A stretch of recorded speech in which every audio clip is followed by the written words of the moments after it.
Peace and blessings. This is Eraka Rouzorondu, CEO of Ma'at Enterprises, welcoming you to segment 2 of the series COVID-19, Navigating the Transition. The title of this segment is Power and Control, and the foundation for the information I'll be sharing with you today was laid in segment 1, Wielding the Legacy. Segment 1 was important and intentionally brief, so if you haven't viewed it yet, I recommend you do so before joining us on this journey. We're going to be getting into the heart of our personal empowerment work today, and there's going to be a lot that you want to respond to, ask questions about, and discuss.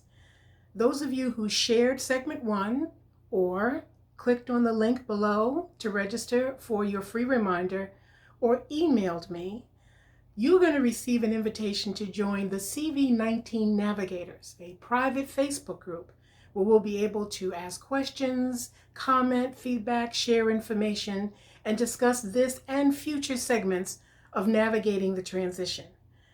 In the future, only registrants will receive this information, so be sure to find and click the link below to register for your free reminder and to receive an invitation to join the CV Navigators. All right, Navigators, here is our navigation map for segment 2. First, we'll take the information from segment 1 and distill it into clear principles to use to navigate the COVID-19 experience from a position of personal peace and power. Next, we'll explore the meaning of empowerment and the concept of control, approaching each subject from both the mental and the spiritual perspectives.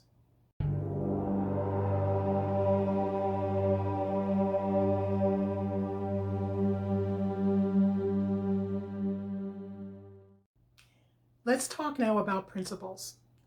The first step in approaching any subject from a position of power is to define that which you seek to understand or impact. The two definitions most relevant to our work are a fundamental, primary, or general law of truth from which others are derived, and a personal basis of conduct. When I talk about principles, that's what I mean. People have asked me, Eraka, how can you be talking about transition and focusing on yourself when so many people are suffering and dying? My truth about the experience being called the COVID-19 pandemic stems from two of my principles. First, everything happens for a reason. And second, the Creator is always creating. Now, there are people who say that they believe those things to be true, but a principle is only a principle when it continues to govern your thoughts and actions, even when challenged. Otherwise, it's a belief. A belief is an opinion and can be changed. A principle is a truth. In my audiobook, Answers, A Philosophical Foundation for an Empowered Life, I wrote a passage that conveys the meaning and power of a principled truth. If it's true, it's true. Not just on Tuesdays or every other weekend, not just when the sun is shining and all the traffic lights are green. It's true when it's absent from all appearances, and when everything and everyone, even your own consciousness, tells you it cannot be. Principles are our essence as individuals. They empower us to determine who we are, and then take that determined self out into the world, into our own lives. They give us a starting point for responding to any challenge, any incident or individual. Otherwise, we react. And as though it's the first time it or they has ever happened, and we don't know who to be or what to do. Let's take a look at what we've covered so far and start building our own set of principles for navigating the experience called the COVID-19 pandemic. The first COVID navigation principle was shared in segment 1. COVID-19 is an experience designed to achieve Ma'at. This means developing an unwavering commitment to truth, balance, harmony, order, and peace in thoughts and feelings. The second COVID navigation principle is, this experience is the transition into the 21st century. January 1, 2000 was just a date on a calendar. The age from which we're transitioning was initiated by the birth of the story of Jesus the Christ, and was marked by all that Islam and Christianity and Judaism and industrialization and globalism and digitalization have meant to the world. Did we really think that moving into the 21st century, that the culmination of everything that happened and did not happen in the 20th century would require of us something as simple as plastic wrap and duct tape? The next principle reiterates that this series is not about the COVID-19 virus. It is about your optimal personal empowerment in the context of the COVID-19 experience. That is COVID-19 navigation principle number 3. Navigating this transition requires that our primary focus be on the mastery over our mind, body, and spirit in order to determine who we're going to be in the new normal of the 21st century. That process starts with determining who you are now. Some of you resonate most with that which is logical, rational, linear, reasonable. It processes on the left side of your brain and results in knowledge. Some of you resonate most with that which is mystical, cyclical, spiritual.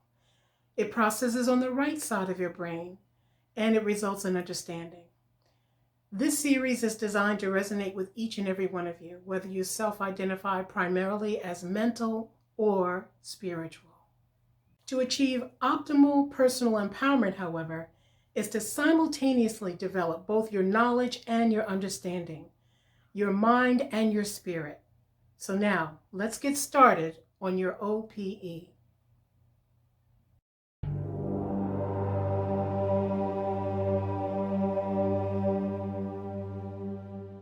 The first step in examining any concept is what? That's right. Define what you seek to understand or impact. Here is my definition of power, distilled from my internalization of Ma'at. It is one of the foundational principles of my life. You Ascendants and Old Head Ma'at Enterprises followers, come on now, say it with me. Power is the ability to create your own reality. We will be diving into this definition repeatedly throughout the series, breaking it down piece by piece.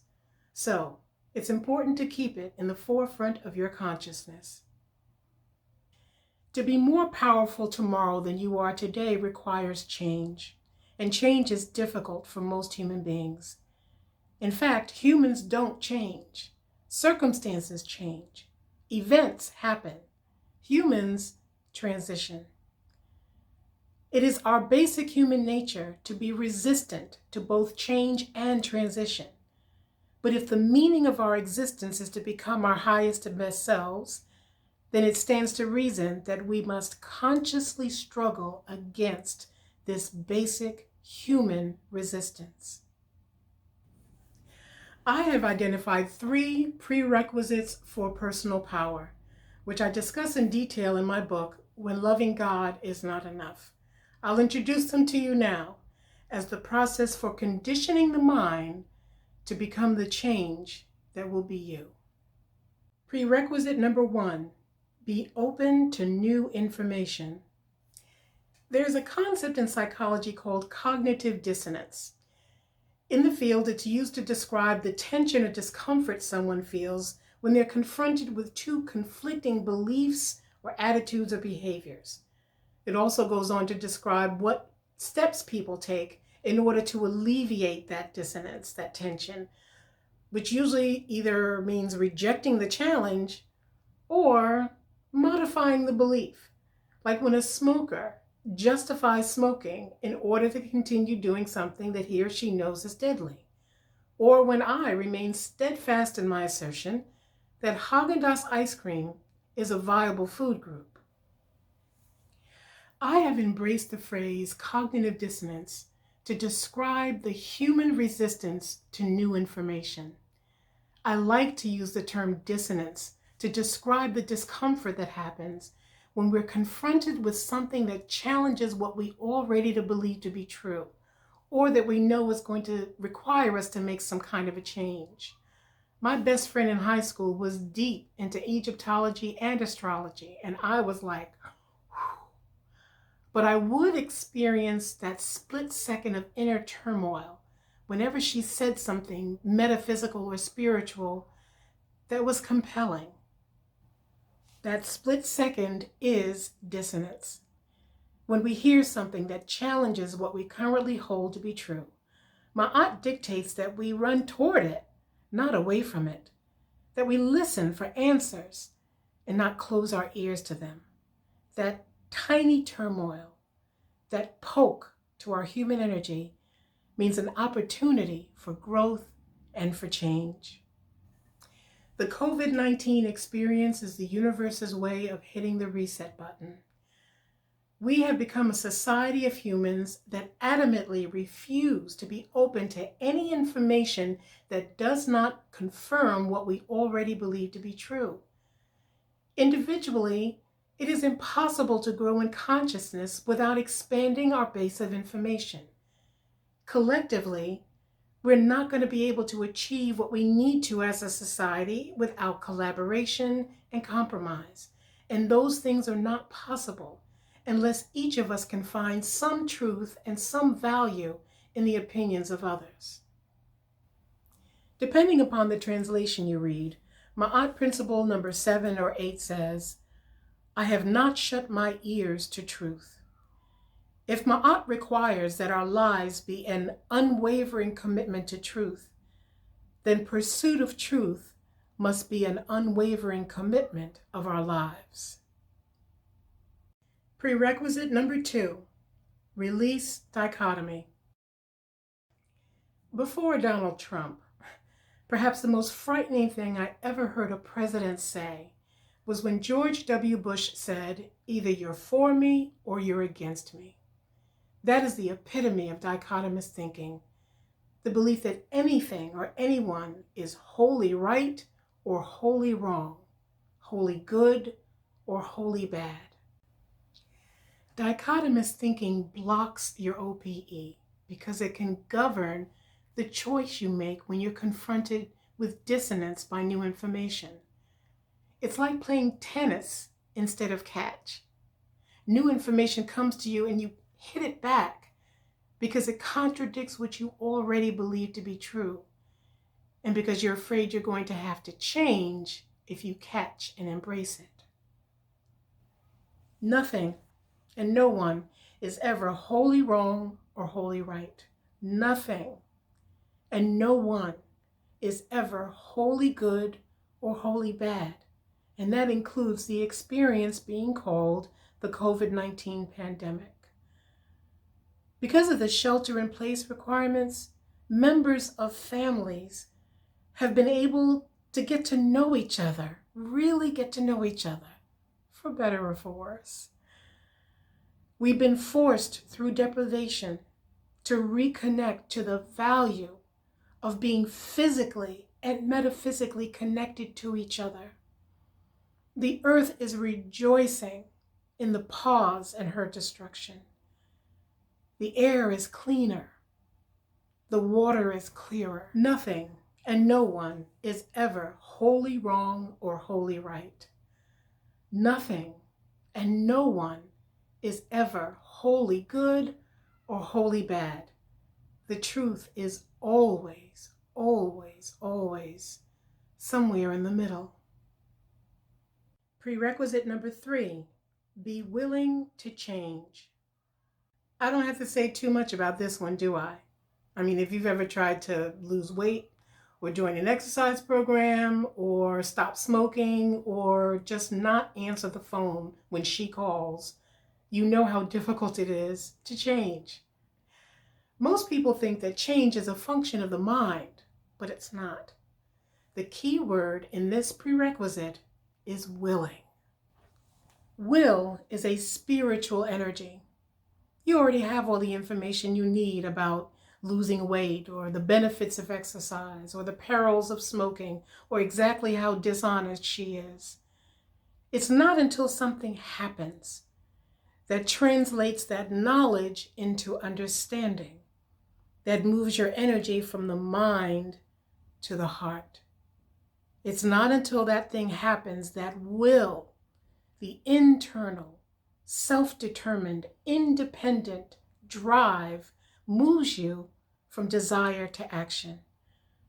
I include the will to change under mind because that transition to the heart depends upon keeping the information in the forefront of your mental consciousness, available to be catalyzed into spiritual will.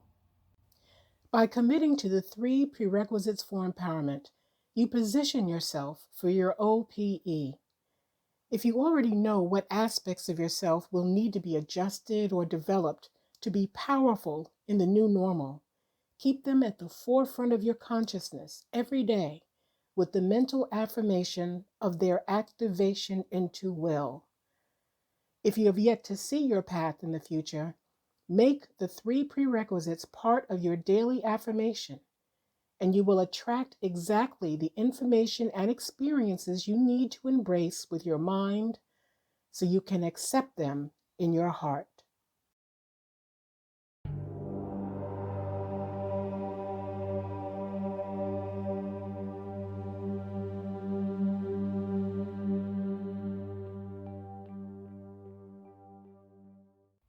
Power is the ability to create your own reality. And it's highly likely that some of you have been feeling some kind of way about this constant emphasis on self, when all of us are experiencing this transition in so many significant ways. The shifts that humanity as a whole are going to have to make to align with Ma'at are significant, and they can only be made one human being at a time. Remember, you stand before the scales of Ma'at alone, accountable only for what is in your own mind and heart.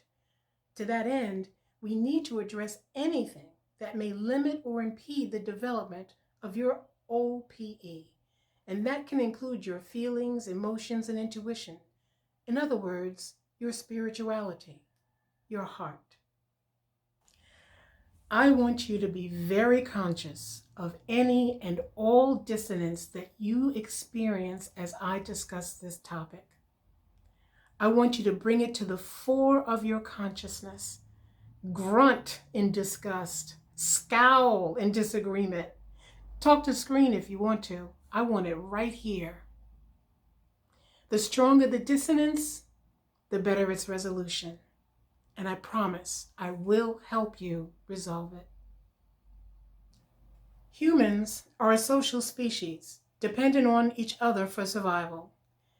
Because we've been given the power of choice and are not governed by instinct like other animals, we have to choose to support each other as a society. To that end, we have been socialized to believe that our value as human beings rests largely with the degree to which we are able to put others before ourselves. In fact, focusing on ourselves has even graduated to become an evil. Behold the power of definition. Self is defined as a person or thing referred to with respect to complete individuality, a person's nature or character, or something of a personal interest. The dissonance we may feel when focusing on self comes from the conflicting messages we receive about being our individual selves, yet subsuming that self for the sake of others. We are our nature, our character. And the first law of nature dictates we should always operate first from our own personal interest. Breathe. Breathe. Self-centered is defined as being concerned solely or chiefly with one's own interests, welfare, etc. Engrossed in self, selfish, egotistical. So solely is debatable. That's the definition of selfish. And use of the words selfish and egotistical here are judgmental and subjective, not descriptive. They're used to reinforce the socialization I referred to earlier. How can that be reconciled with being independent and self-sufficient? The phrase literally means being centered in one's self, centered in one's complete individuality, centered in one's own nature and character. I discuss that subject vigorously in my book, When Loving God Is Not Enough. But right now I want to ask you 3 questions. And I'm asking them not in the context of bitterness or regret or disappointment. I mean them quite literally. How many times has putting someone else's interests before your own robbed you of your personal power? How many times have you redirected your time and your energy and resources to someone else when you should have been directing them to create your own reality? How many times have you failed to defend or protect yourself or go after what you want because putting someone else's interests before your own made you relinquish your entitlement to do that? The power of choice is a double-edged sword. The self-preservation is the first law of nature, and human beings are the only creatures socialized to break that law. Be with any dissonance in your heart right now. Be with it fully. It represents conflict in your spiritual self-concept. Dissonance being caused because you may sense the truth of what I am saying. If you're not conscious of this conflict, it can be exploited by others. So be with it fully. I promise I will help you to begin to resolve it.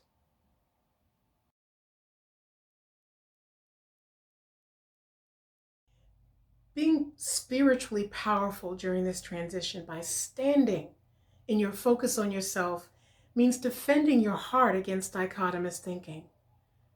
I am going to focus on self-mastery does not mean I don't care about anybody else.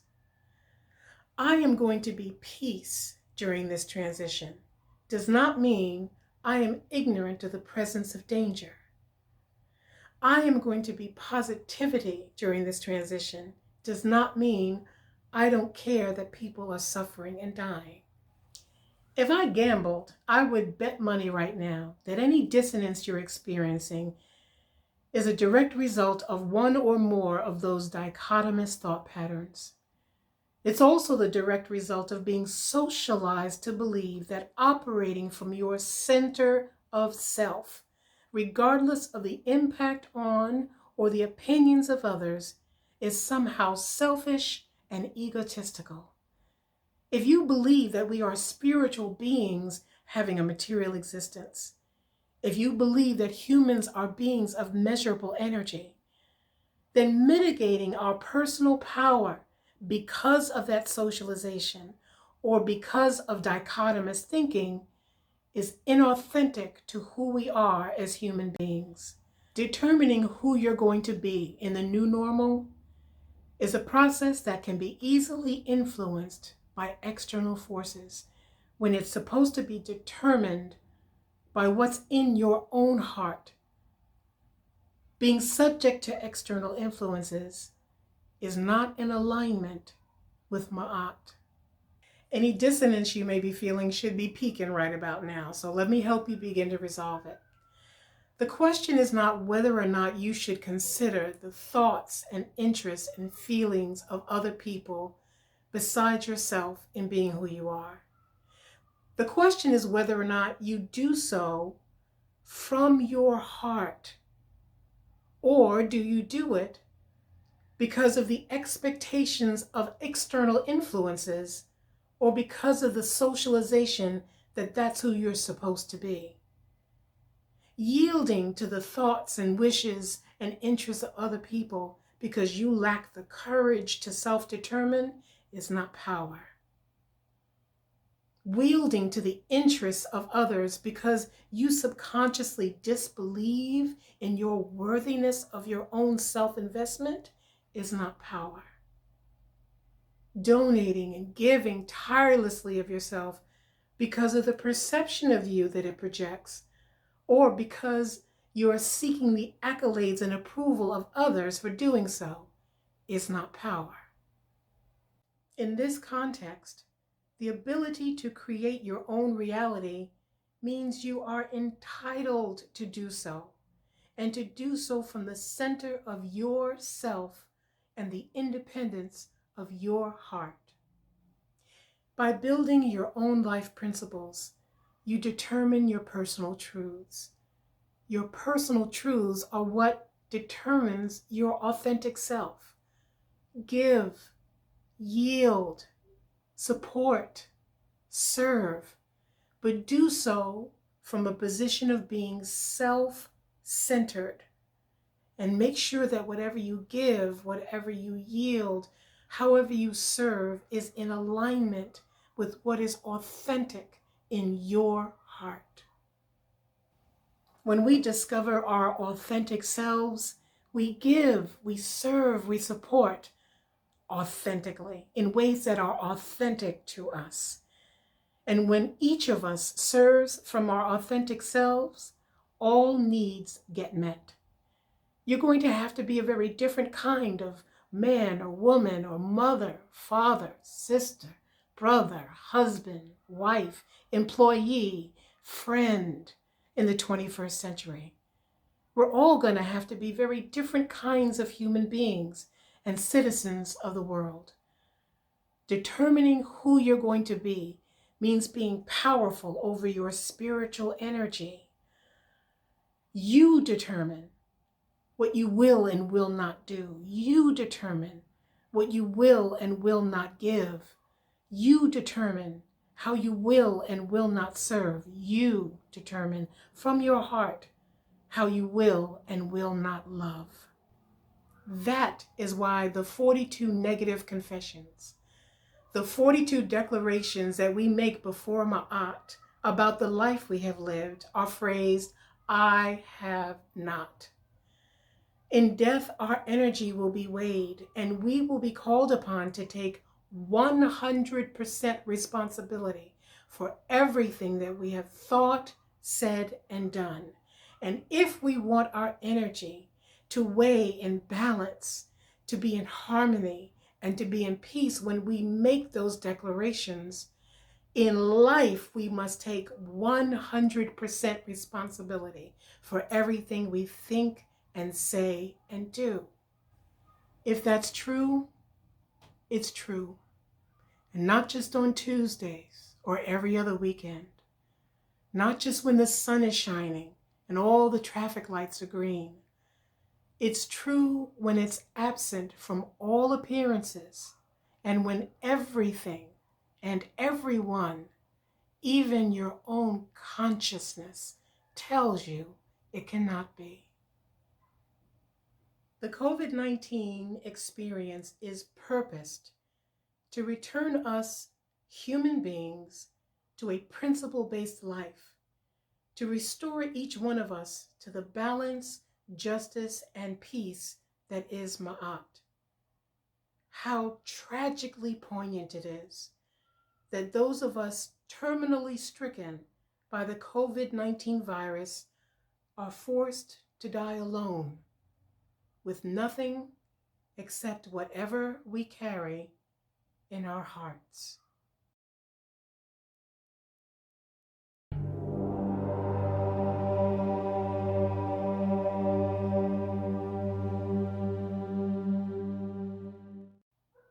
The 42 negative confessions, or laws of Ma'at, are declarations made at death about living.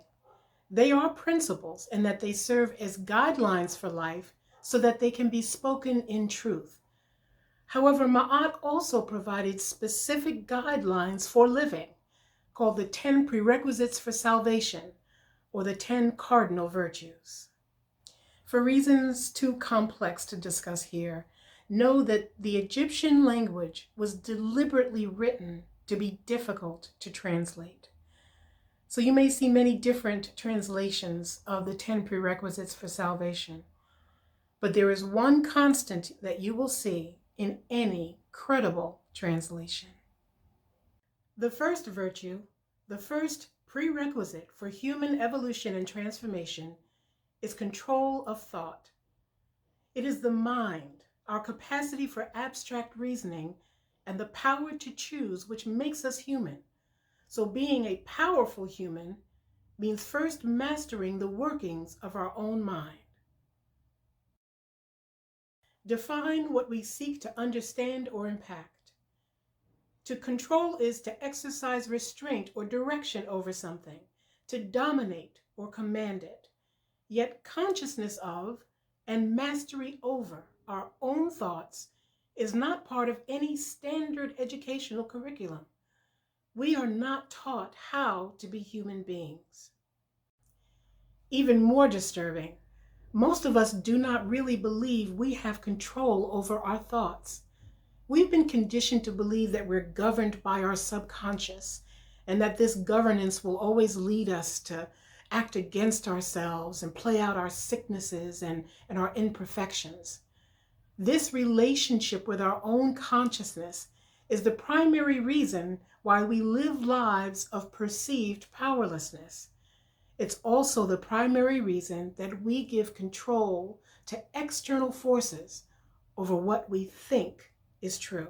I can testify to the absolute and inherent power to control both your conscious and your subconscious mind. But before that can be achieved, it has to be believed. You have to believe in your own mastery over the workings of your mind. Navigating the COVID-19 transition will require us to pursue this mastery. According to our ancestors, the choices that we'll have to make as individual human beings and as a society, a global society, will govern the fate of humanity for the next 2,000 years. We'll have to do and be our highest and best in order to meet this obligation to our future. Mentally, that ascension begins with control of thought.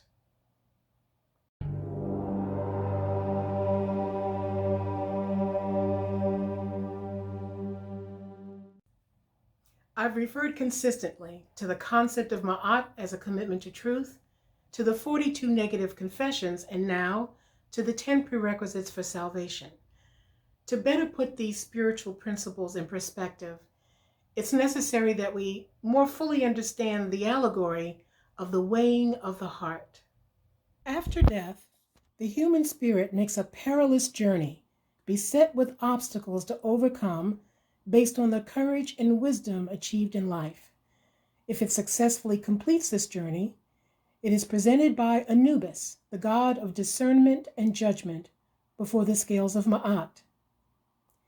Ma'at is always depicted with the feather of an ostrich on her head. Ostrich feathers are surprisingly lightweight and were highly prized in ancient Egypt. When the person's body was mummified, the heart was removed and placed into an earthen jar. When presented to the scales of Ma'at, the canopic jar is placed on one side of the scales, and the feather of Ma'at is placed on the other. The person then recites the 42 negative admonitions, one by one, in the presence of the Supreme God. If the declarations are true, his or her heart remains as light as a feather, and the person passes into the afterlife. If, however, the heart is burdened by failing to live in alignment with Ma'at, the heart is devoured by a beast. It's important to note two things. First, that the eating of the heart represents returning to the flesh, or re incarna. It means we get to come back and do it all over again until we get it right. Also, the afterlife, or heaven, is represented in this allegory as being able to live forever exactly as you did in this life. Since you've proven that you've done it right, that's the reward. The second thing to note is that science has confirmed the Egyptian belief that humans are beings and conduits of measurable energy, and that matter and energy cannot be destroyed. They can only be transformed. It is a fundamental scientific fact that the outcome of that transformation is determined by the state of the energy and the nature of the transforming agent. So whether you identify as mental or spiritual, physical or metaphysical, the truths behind the weighing of the heart are consistent with your identifying principles.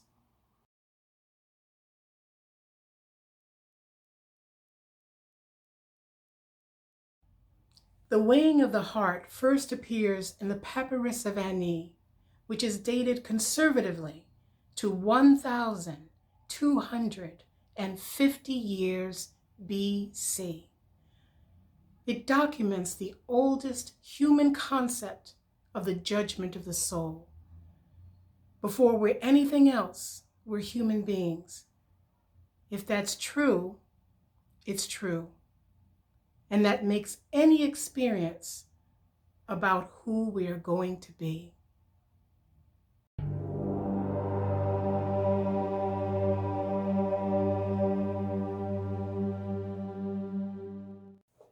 I spoke in segment 1 about the difference between what's occurring and what's happening. By doing the work in this series of embracing the COVID-19 navigation principles, your perception of what's happening will enable you to deal powerfully with what's occurring. Let's take the information from this segment on power and control and continue building on that principled foundation. The COVID-19 navigation principles are written in the form of affirmations. If you find yourself being overtaken by the circumstances of this transition, you can speak them aloud to be reminded of what's most important. We have affirmed that power is the ability to create your own reality, and that our path to that reality is to live a principled life as our authentic selves. These are fundamental principles from which all other principles are derived. The remaining principles will be tailored to the way you interact with the world. For those of you who move by mind, declare that control of thought is primary. For those of you who identify primarily as spiritual, declare that peace is primary. If you are in vigorous pursuit of peace and power, you will affirm both. Understanding what's happening has given us the principles we need to navigate this transition from a position of personal peace and power. In segment 3, we'll begin applying those principles to what's occurring during the experience being called the COVID-19 pandemic. I hope you'll join me for the remaining segments of COVID-19, navigating the transition. Until we reconnect, peace and power.